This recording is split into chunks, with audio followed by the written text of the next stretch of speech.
Hello, everyone, and good morning. I hope that you're doing well.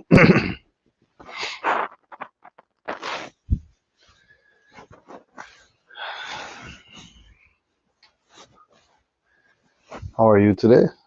Thank you very much again for your practice and study.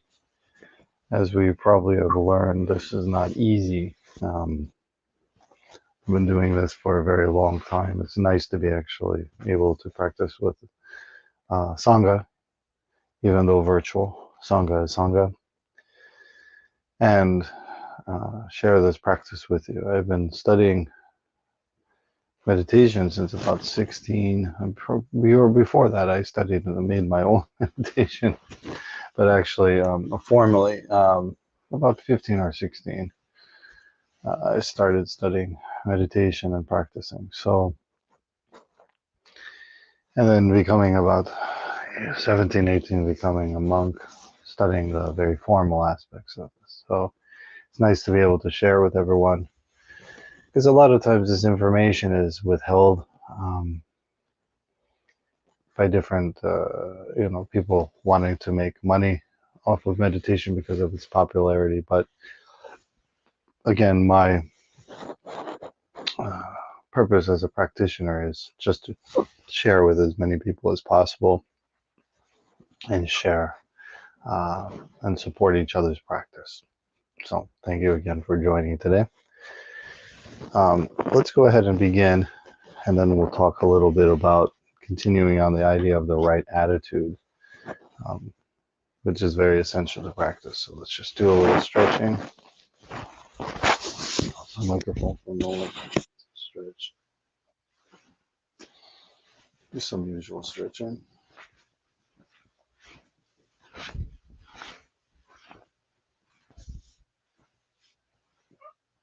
Okay. Head forward and backward.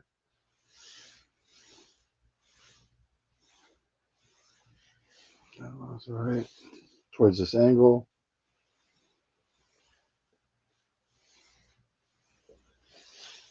This side.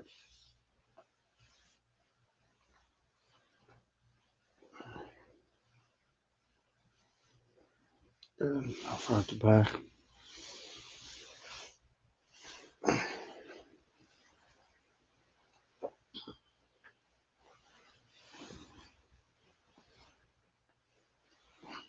Opposite way. Make sure you're getting your spine involved. Um, Again, when we have to practice, you should do your asana practice, your single pose practice, to strengthen your seat, your base. In the Yoga Sutra, it'd be surprising. I don't know if I mentioned that the writer Patanjali um, mentions postures. I believe it is 1.45. There's actually three parts, but that's the main one where he lists actually sitting postures. Because actually, asana means seat. Because we're preparing a seat, we're strengthening our body, we're making our body flexible. We're sitting in meditation for Dhyana. Okay, tighten our shoulders, back again. Good. I have a little bit of tightness here.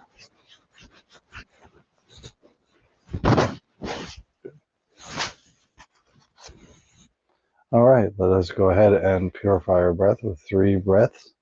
Breathe in through our nose, hold, and then exhale. Please follow me. Breathe in, hold, and exhale.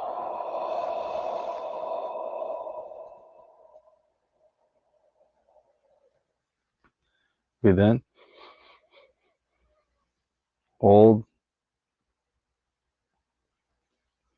exhale.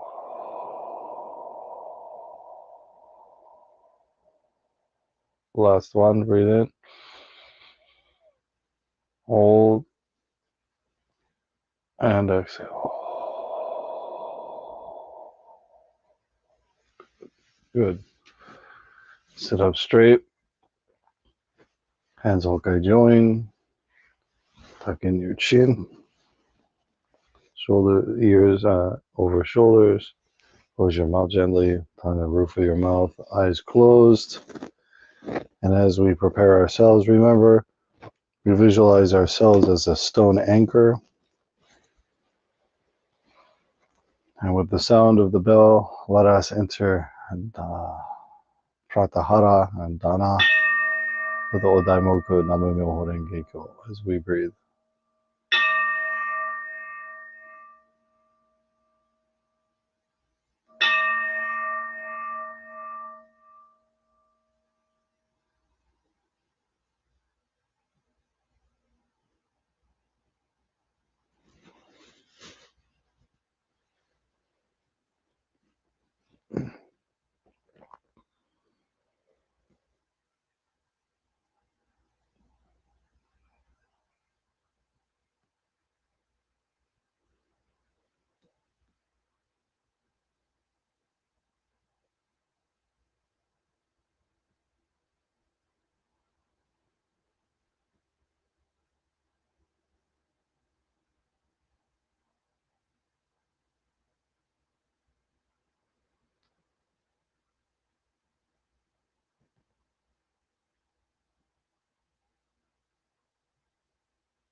Let us release our concentration.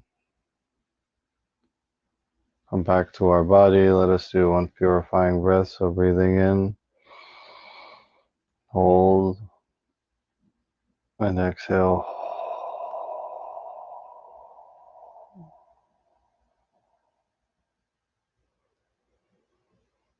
Now let us breathe normally and just take a look at our body, our mind, our breath, our body without any judgment. Simply observing.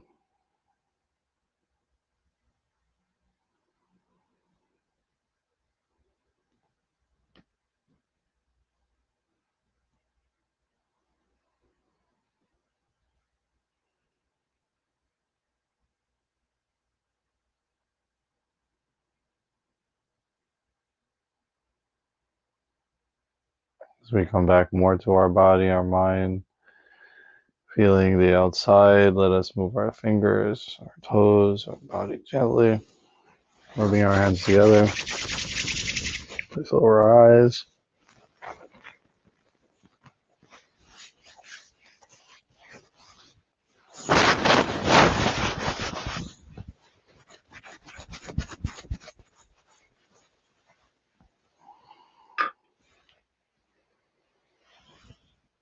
Thank you very much again for your meditation practice. So let us continue here. So sometimes as we continue practicing for a while, we start judging ourselves, even though the funny part about practice is that we judge ourselves on something that we haven't yet experienced. So therefore, a lot of times this happens in any kind of practice that we don't understand what progress is. That's why it's essential to have a teacher and a sangha, because there are varying amounts of progress, and also sometimes we cannot see the progress. So we start judging, especially if what we consider at the beginning what our expectations that haven't been met, or maybe we're starting to doubt whether we'll ever succeed, which can sap your motivation. It's very important, even though it's very cliche, the concept of emptying your cup when you practice, because whatever you're doing, if it's something new, you have to go in with this mind of a student we call shoshin, beginner's mind. uh, that means we're open to experience. But this again, the judging is the judging mind. They call vritti. These are the mind acrobats that happen with thoughts or ideas. A lot of times coming from the subconscious, as we were talking about many times, the shadow, perhaps that we have some self-doubt or fear or something that creeps in to our practice. But it's important, as we see, even at the end of meditation, to use mindfulness by simply observing, being able to distinguish with a wisdom, with a rational mind, as to what is based on reality and what is not. It's actually a very important part of spirituality, is this rationality. Being able to compare, even though people may say, well, lots of religion talk about things you cannot see, but there are some concepts that we can see within the world, so that we don't easily become attached to superstition, because superstition will take us away from ourselves. It's adding something that doesn't necessarily need to be there, and a lot of times superstition is a filler, for what perhaps a practitioner or a teacher doesn't know. They fill it with a kind of superstition. And so, unfortunately, this can lead us to incorrect ways. So, a lot of times in the sutras, it talks specifically about being able to, in a rationally scientific mind, which is the mind you have right now, um, this kind of mind of intellect. And many people will say, well, intellect is bad, it's contrary. But no, it's very important to keep yourself balanced. And many, it talks about in the practice of yoga and Buddhism that by observing the world, such as the teachings of, we were talking, somebody was asking about online the law. The law is absolutely of these teachings that the enlightened one, the Buddha, has taught us about the idea of impermanence, the idea of interdependence, etc. That is all considered the law. And if you look at Nama Myo Ho Rengekyo, Ho means actually law. Myo means wonderful law or true law, right? So you're not actually struggling with meditating, you're struggling with unrealistic expectations and an idealized image of what you think should be happening. The shoulds are what we need to actually overcome, when we should ourselves, again, from a place of not knowing. We're not very kind with ourselves or with our practice. So, and again, this idea of compassion or loving kindness, I was talking about using it as taking a negative thought and changing it. They say klesha, aklesha.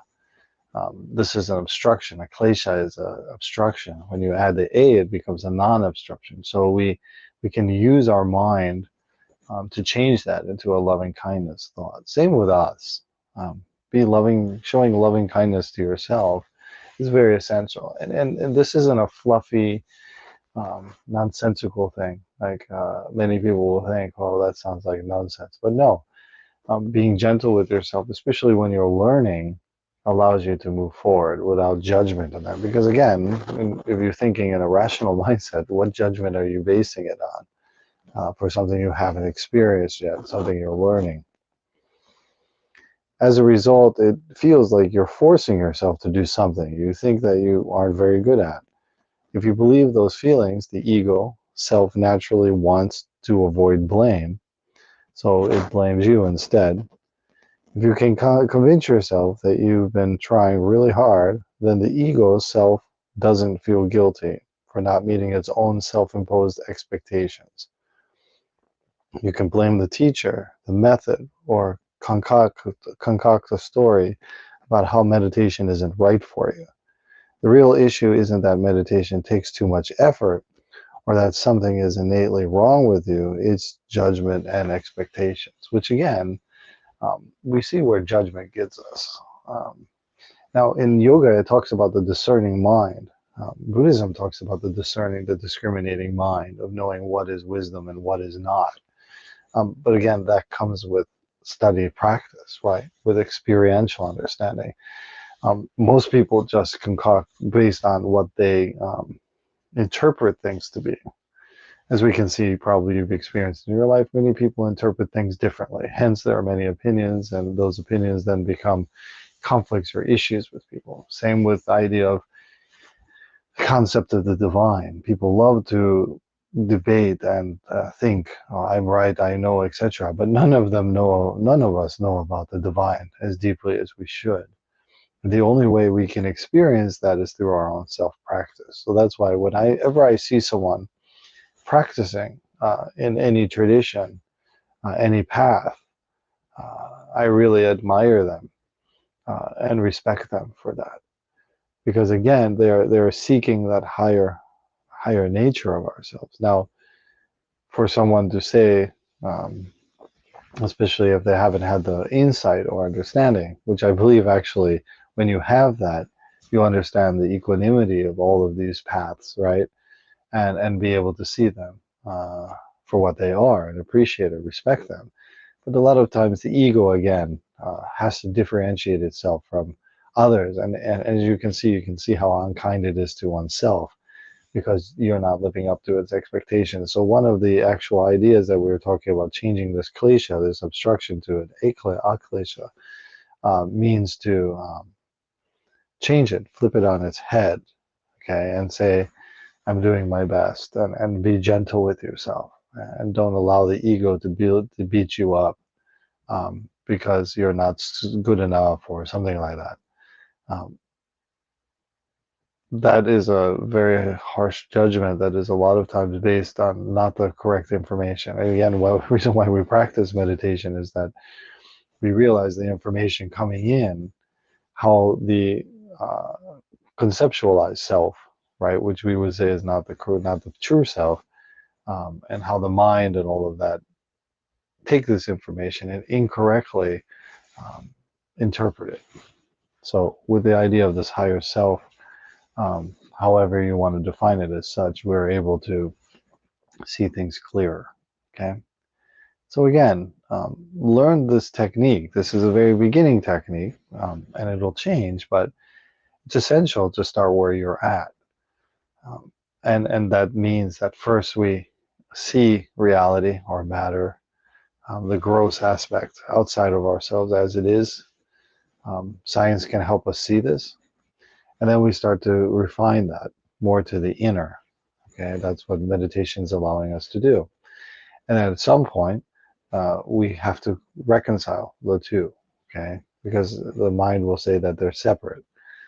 But we just talked about the idea of the law of interdependence, right? That all things are interdependent. They rely on each other. So we're very much an important aspect of this universe as anyone. And even with the concept as Ishvara or God or however you want to say it, we all have that same connection. No one has a greater or deeper connection than another person. So it's very important that we come into contact with it because we're all aspiring towards this goal of understanding this original nature. And whatever practice or whatever method people use is fine. The reason why I share Buddhism is because this is the practice that I have used. And also, as the Buddha's point, his point is to be effective and efficient so that we can, as quickly as possible, gain the proper insight and meditation that we need to live our lives, hopefully clearer and more fully, coming into contact with our original nature. And therefore, that makes a difference, a quality of life for sure, with both eyes opened. Okay? So thank you very much. I hope all of you have a wonderful, enlightened weekend. Tomorrow we'll have our Sunday service. Please join us. And again, we'll resume on Monday for meditation. Thank you very much.